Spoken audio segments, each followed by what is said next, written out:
Another phrase you might have heard when working with ActionScript is event handler. You might have wondered what those are. The purpose of this video is to explain what an event is and what an event handler is. Also, where you might have used them before. First, let's talk about events. An event is something that occurs that can trigger something else. If that doesn't make a bunch of sense, it's okay. It's something like a mouse click or a key press or when your movie clip ends or begins. Think of them in two categories. There are time-based events and there are user-based events. Time-based events are something that happens along the timeline, like the end of a movie. User-based events are triggered by something your user does, like a mouse click or a key press. An event handler is something that catches or processes or reacts to an event. If that sounds kind of weird, let me give an example to illustrate better. Imagine there are some bugs flying around in your backyard and they're kind of bothering everyone. You got a mosquito, a bee, and a fly.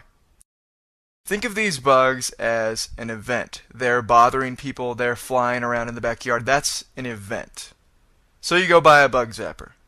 That's event handler, something to handle or control that event. Your bug zapper has the power to zap bugs, if there are bugs within proximity.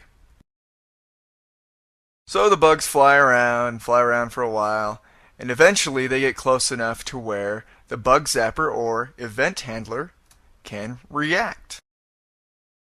So it zaps the bugs, and that's one thing that can happen for its reaction. You can also have other reactions where the bugs fly away, one bug lays on the ground dead, etc. So that's just an example of how events and event handlers work together. I'll explain it again. An event is something that occurs that can trigger something else. They can be time-based or user-based. An event handler is something that catches or processes or reacts to an event. Let me give an example of where you've probably used event handlers before. I have a movie here with 2 frames and 2 layers. The actions layer simply has a stop action applied to it so that the movie doesn't play. On layer 1, on frame 1, there's a button. In frame 2, there's some text.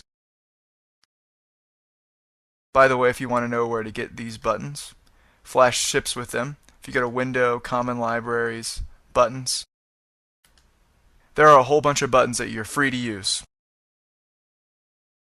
Okay, so select your button, press F9 or Alt F9 if you're on a Mac to open the Actions panel. Make sure you have Script Assist selected. I know this training is for you to learn ActionScript and it's harder to learn if you're using Script Assist the whole time, but just for the purpose of learning how an event handler works, just use it for now. So you have it on. Make sure it says Actions-Button to know that you have the button selected and not a frame, and double-click Go To. It's under Global Functions, Timeline Control. And just change it to Go To and Stop, the type to Next Frame. Let's just focus here for a second on the on-release part of this action. On is an event handler that, as the top says, it performs actions when a particular mouse event occurs. And what's the event? That's the release of the mouse or the pressing of the mouse down on your button or the key press or roll over, roll out, drag over, drag out, etc. So that's in parentheses. And then you have some brackets. Then you have the actual reaction within the brackets. And in this case, the reaction is simply to go to the next frame. I'm going to close the Actions panel, test the movie. Click the button, and it goes to the next frame. Now think of this, if I were to not apply the ActionScript and I were to click the button, I could still click on the button all I want. I could still roll over and roll out, but nothing would happen. So events happen regardless of whether there are event handlers or not. And that's just basically what events are and how event handlers work.